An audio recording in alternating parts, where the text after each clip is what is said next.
आज हम बात करेंगे एल्गोरिदम के बारे में कि एल्गोरिदम क्या होता है।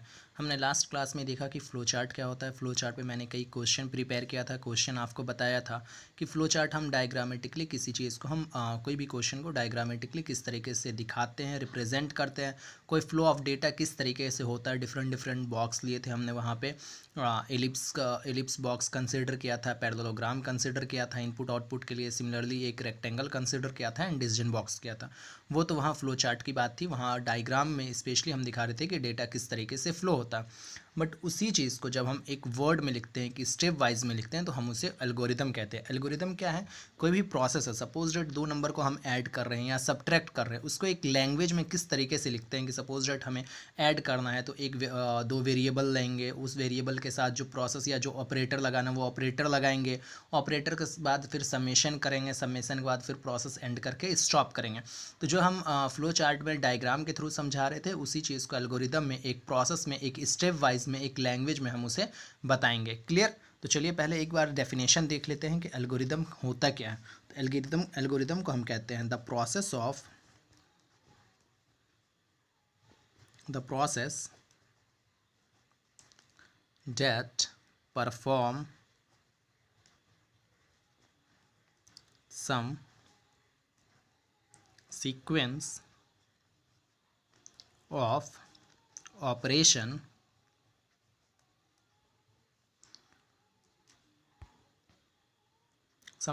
of operation to solve a given problem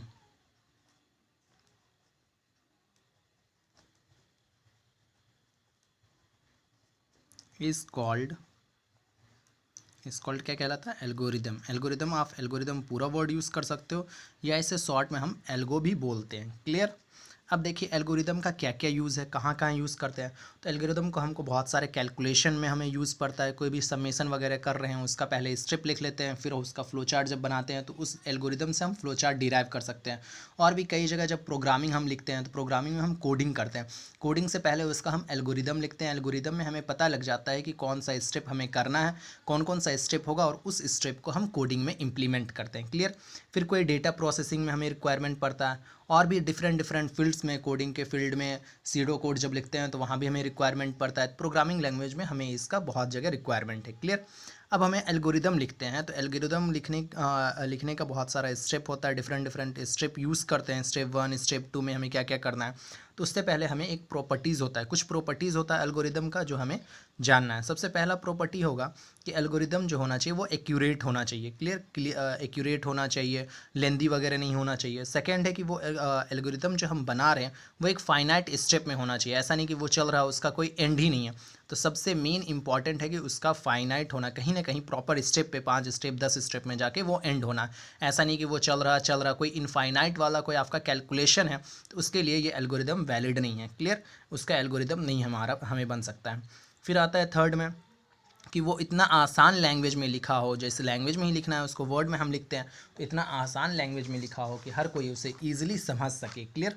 और फिर उसे लिख सके, कोई भी क्वेश्चन का एल्गोरिदम बना सके। क्लियर? तो यहाँ पे हमने एल्गोरिदम का डेफिनेशन दिया। अब डेफिनेशन के बाद एक एग्जांपल लेके चलते हैं। आपको प्रॉपर्टी बता दी है कि एक्यूरेट हो, सिंपल हो एंड सेकेंड का वो फाइनाइट स्टेप में हो। आपको जब हम क्वेश्चन बताएंगे तो वहाँ पे दिख जाएगा कोई भी प्रोसेस कर रहे हैं या कोई भी क्वेश्चन का हम एल्गोरिदम बना रहे हैं, किसी भी चीज़ का स्टेप लिख रहे हैं तो वहाँ पे वो फाइनाइट आपको दिखेगा। एक प्रॉपर स्टेप में लिमिटेड नंबर ऑफ स्टेप में वो आपका एल्गोरिदम एंड हो जाएगा। Clear?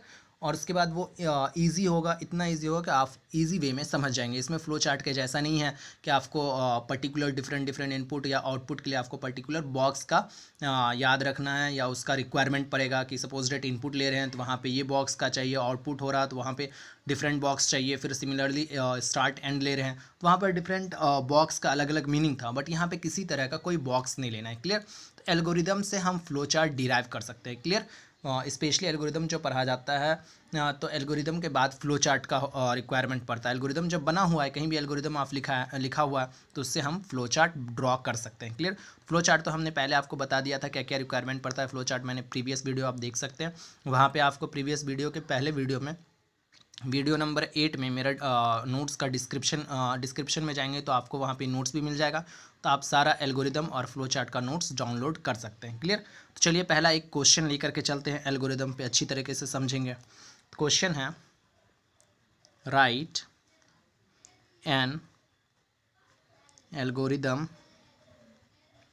To add two number, दो नंबर को हमें ऐड करने के लिए कहा जा रहा है, उसके लिए हमें एल्गोरिदम बनाना है। क्लियर। तो एल्गोरिदम हमने पहले बताया कि एक प्रॉपर स्टेप में ये बनेगा। तो चलिए हमें सॉल्यूशन इसका करते हैं, स्टेप वाइज हम इसे बनाते हैं। तो सबसे पहले क्या करेंगे, स्टेप लिखेंगे, STEP, स्टेप नंबर 1।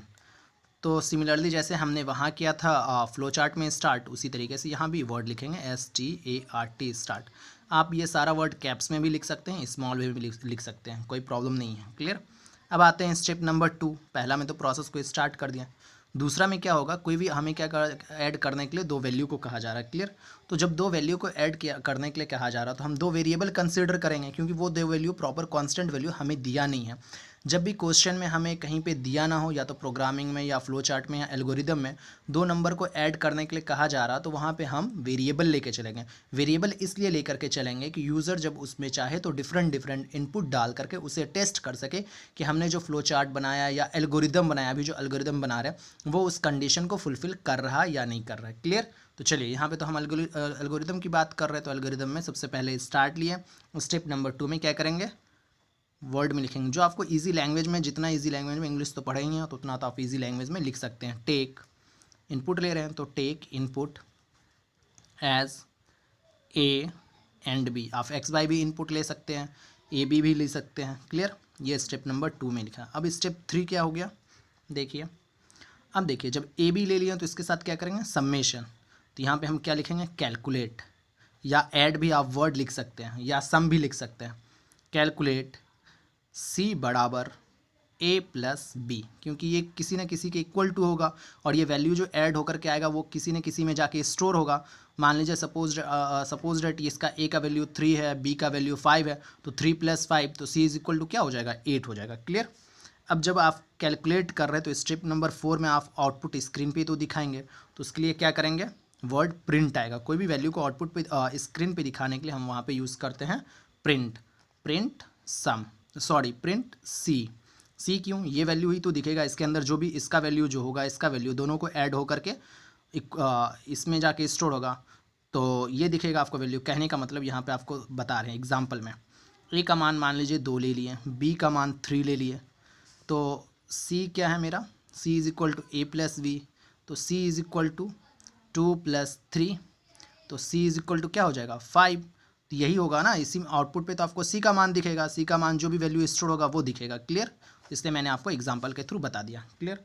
अब जब वैल्यू सी का आपको स्क्रीन पे आ गया तो फाइनली प्रोसेस लास्ट में क्या हो जाएगा, स्टॉप हो जाएगा। तो स्टेप 5 लिखेंगे और कर देंगे स्टॉप। क्लियर। दोबारा मैं आपको समझा दे रहा हूँ। क्वेश्चन यहाँ पे दे रखा था write an algorithm to add 2 number. तो एल्गोरिदम लिखने से पहले हमें इसका प्रॉपर्टी रिकॉल कर लेना है। सबसे उसका पहला प्रॉपर्टी था कि आपका एक्यूरेट एंड इजी होना चाहिए एल्गोरिदम।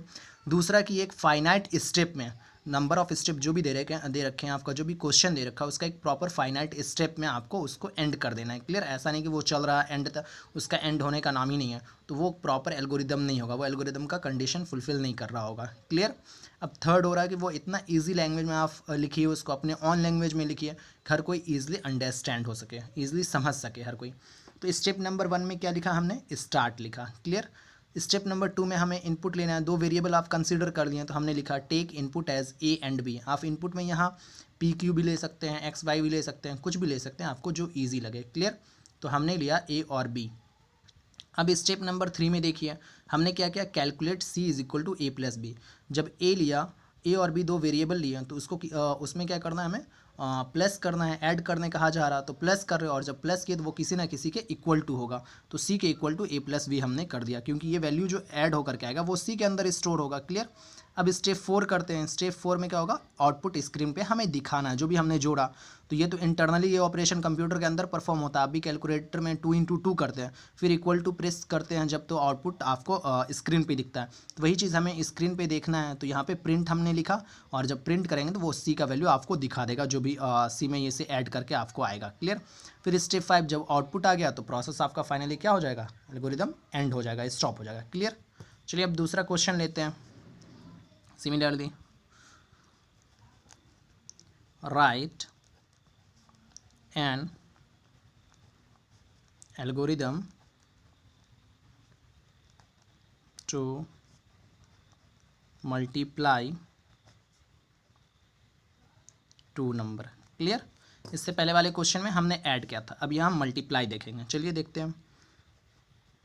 तो इसको भी स्टेप वाइज करना है, जितना भी एल्गोरिदम आएगा स्टेप वाइज करेंगे। तो स्टेप नंबर 1, तो स्टेप नंबर 1 में आपको आंख बंद करके स्टार्ट वर्ड लिख देना है, क्योंकि पहला प्रोसेस कोई भी स्टार्ट ही होता है। फिर स्टेप नंबर 2 में आप देखिए, यहाँ पे हम टेक इनपुट ले सकते हैं या कंसीडर इनपुट, जो आपको ईजी वर्ड लगे आप वो लिख सकते हैं।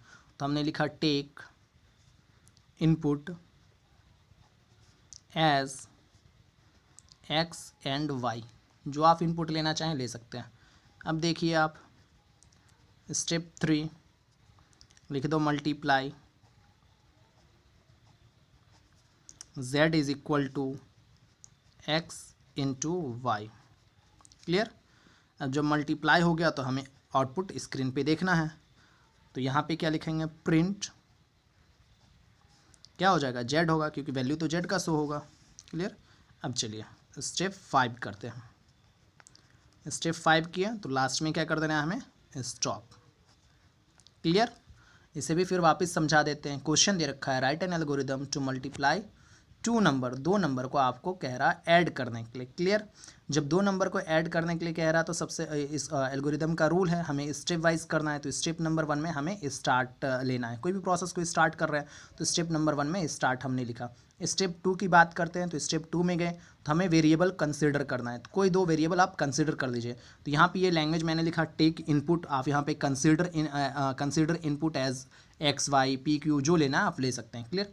स्टेप 3 में क्या करेंगे, मल्टीप्लाई हमें करने कह रहा, क्वेश्चन में ही मल्टीप्लाई वर्ड यूज़ कर रहा, तो हम मल्टीप्लाई यहाँ पे लिख दिया। मल्टीप्लाई आप कुछ भी लिख सकते हैं आपके अकॉर्डिंग। मल्टीप्लाई हमने किया तो z इज इक्वल, क्योंकि ये जो वैल्यू होगा किसी न किसी, मल्टीप्लाई जब करेंगे तो किसी न किसी के इक्वल टू होगा। तो z is equal to X into Y. क्यों इक्वल टू होगा, क्योंकि ये जो मल्टीप्लाई होगा तो वो इसके अंदर स्टोर होगा। फिर आपको समझा दे रहे वापस से, सपोज डेट एक्स का मान 2 दे रखा है, वाई का मान 6 दे रखा है, तो z इज इक्वल टू, क्योंकि मल्टीप्लाई करेंगे तो किसी न किसी के इक्वल टू हमें करना पड़ेगा। तो x इंटू वाई, तो 2 इंटू 6, तो ये वैल्यू किसके अंदर स्टोर हो रहा है, z के अंदर। तो z इज इक्वल टू क्या हो गया, 2 इंटू 6 12 हो गया। तो ये 12 किसके अंदर स्टोर है, z के अंदर स्टोर है। क्लियर। तो इसलिए हमें z के अंदर स्टोर करवाने के लिए मैंने z को इक्वल टू में डाला, z equal to X into Y. अब स्टेप 4 क्या कर रहे हैं, स्क्रीन आउटपुट स्क्रीन पे हमें आउटपुट हमें स्क्रीन पे देखना है। तो जो वैल्यू इसके अंदर स्टोर होगा वो आपको यहाँ पे दिखाया जाएगा। जेड के अंदर जो भी वैल्यू स्टोर होगा तो वो आपको आउटपुट स्क्रीन पे आ जाएगा। तो इसलिए हमने लिखा प्रिंट। प्रिंट का मतलब कि वो जो आपका आउटपुट आया वो स्क्रीन पर डिस्प्ले होगा। क्लियर। अब स्टेप 5 में क्या होगा, उस वैल्यू को हम उस प्रोसेस को हम स्टॉप कर रहे हैं। Clear. Sorry for the mistake. चलिए हम नेक्स्ट क्वेश्चन में चलते हैं। एक क्वेश्चन लेते हैं। क्वेश्चन है, write an algorithm to check that the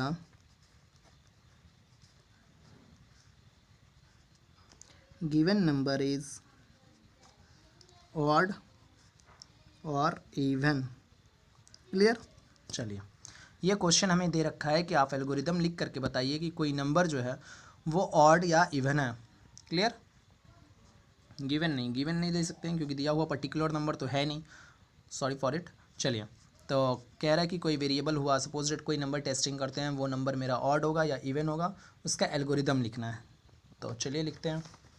सबसे पहले क्या करेंगे, स्टेप 1। स्टेप 1 में हम स्टार्ट करते हैं प्रोसेस को। स्टार्ट किया। स्टेप 2 में क्या करेंगे, कोई इनपुट कंसीडर करेंगे। तो take input as X. Step 3 देखते हैं। स्टेप 3 ले रहे हैं तो यहाँ पे चेक भी लिख सकते हैं, टेस्ट भी लिख सकते हैं। Check x%2 equal to 0। Clear. कहने का मतलब ये क्या हुआ, ये ऑपरेटर जो है ये मेरा रिमाइंडर प्रोवाइड करता है। क्लियर। तो अगर मान लीजिए एक्स यहाँ पे वेरिएबल है, कोई वैल्यू आप डालिए इस पर, सपोज डेट हमने डाला 2, तो 2 को 2 से हमने डिवाइड किया तो मेरा 2 1 2 हो गया, रिमाइंडर क्या आया 0। तो वो चीज़ कहा जा रहा है, अगर किसी भी वैल्यू को यहाँ पे हम डिवाइड कर रहे हैं 2 से और रिमाइंडर 0 के इक्वल टू आएगा तो वो नंबर क्या होगा, इवन नंबर होगा। और अगर रिमाइंडर नॉट इक्वल टू 0 आ रहा then it is a odd number. Clear. Suppose that यहाँ पे हमने 5 लिया, 5 को हम क्या किए 2 से डिवाइड दिए तो रिमाइंडर कितना आ रहा 1 which is not equal to 0, then the number is odd number. Clear. चलिए तो यहाँ हो गया। अब हम स्टेप 4 में चलते हैं। ये तो कंडीशन हमने सेट कर दिया, कंडीशन सेट कर दिया, ये वाला कंडीशन अगर फुलफिल होगा तब वो मेरा इवन नंबर होगा। क्लियर। तो यहाँ पे हम क्या करेंगे, पहला कंडीशन तो ये हो गया कि ये कंडीशन अगर फुलफिल कर रहा तब वो नंबर क्या होगा, प्रिंट कर देगा कि नंबर जो है मेरा इवन नंबर है, नंबर इज़ इवन। क्लियर। अब चलते हैं स्टेप 5 में, फिर एक बार चेक करेंगे x मॉडुलस 2। अगर x मॉडुलस 2 हुआ which is not equal to 2। Clear. अगर किसी का रिमाइंडर 0 के बराबर नहीं आएगा तब वो मेरा ऑड नंबर होगा, इसलिए मैंने यहाँ पे दूसरा लिखा। अगर नॉट इक्वल टू आएगा तो वो मेरा ये हो गया, ऑड नंबर होगा। तो स्टेप 6 प्रिंट, स्क्रीन पे आपको दिखाएगा द नंबर इज़ ऑड या इट इज़ ऑड नंबर, आप कुछ भी लिख सकते हैं अपने लैंग्वेज में जो आपको ईजी लगे।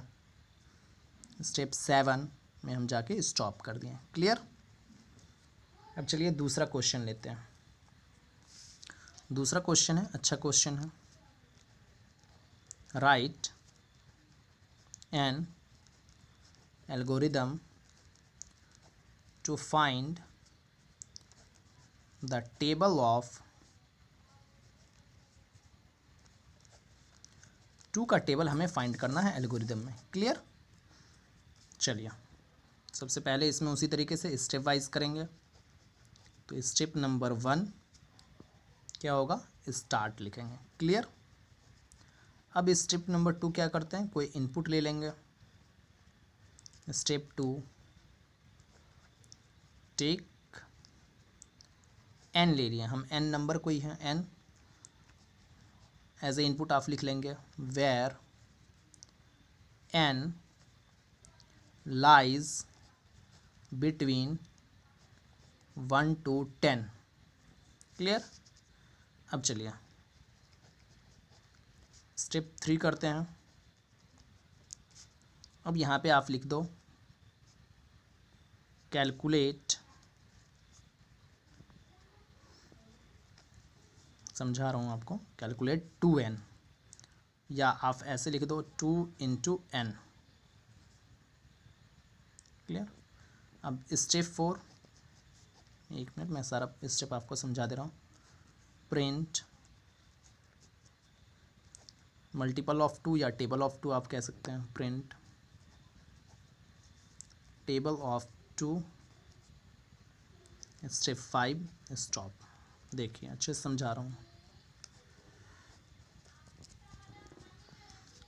चलो आपको मैं बता रहा हूँ, write an algorithm to find the table of 2, हमें ये क्वेश्चन कहा जा रहा है। तो स्टेप नंबर 1 में हमने क्या किया, स्टार्ट किया।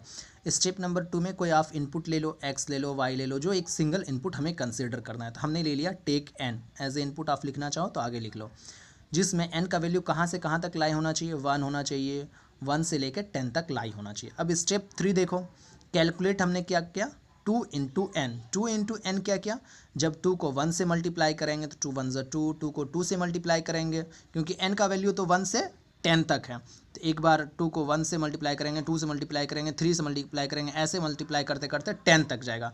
जब 10 तक जाएगा 2 का सिमिलरली अगर आप टेबल पढ़ते हैं या फिर ऐसे मल्टीप्लाई करते हैं 2 को 1 से, 2 से, 3 से, 4 से, 5 से 10 तक अगर जाते हैं तो वो 2 10 या 20 आ जाएगा, आपको टोटल टू का टेबल प्रिंट हो जाएगा। जब ये सारा मल्टीप्लाई हो जाएगा 1 से 10 तक मल्टीप्लाई हो जाएगा तो वो मेरा क्या हो गया, वो वैल्यू ऑब्वियसली टेबल में लाई करेगा, तो इसलिए हमने लिखा प्रिंट टेबल ऑफ 2। वो 2 का टेबल आ जाएगा हमें। जब 2 1 जा 2, 2 इंटू 2 फिर करेंगे, फिर 2 इंटू 3 होगा, फिर 2 इंटू 4 होगा, फिर 2 इंटू 5 होगा, इसी तरीके से 10 तक मल्टीप्लाई होते जाएगा। तो हर किसी का वैल्यू आता जाएगा। जब 2 इंटू 1 किए तो वो इक्वल टू 1 आएगा, 2 इंटू 2 किए तो 4 आएगा, 2 इंटू 3 किए तो 6 आएगा। तो एक तरह से टेबल 2 का हो गया मेरा। क्लियर। तो फिर लास्ट में क्या कर देंगे, प्रिंट टेबल ऑफ 2, आउटपुट में ये आ जाएगा, जो भी स्क्रीन पे हमें आएगा वो 2 का टेबल आ जाएगा। फिर जब सारा चीज़ हो जाएगा, हर स्टेप हो गया, जब आउटपुट आ गया स्क्रीन पे तो क्या करते हैं, हम उस एल्गोरिदम को या जो भी प्रोसेस हम कर रहे हैं उसे हम स्टॉप कर देंगे। क्लियर। थैंक यू, आज के लिए इतना ही।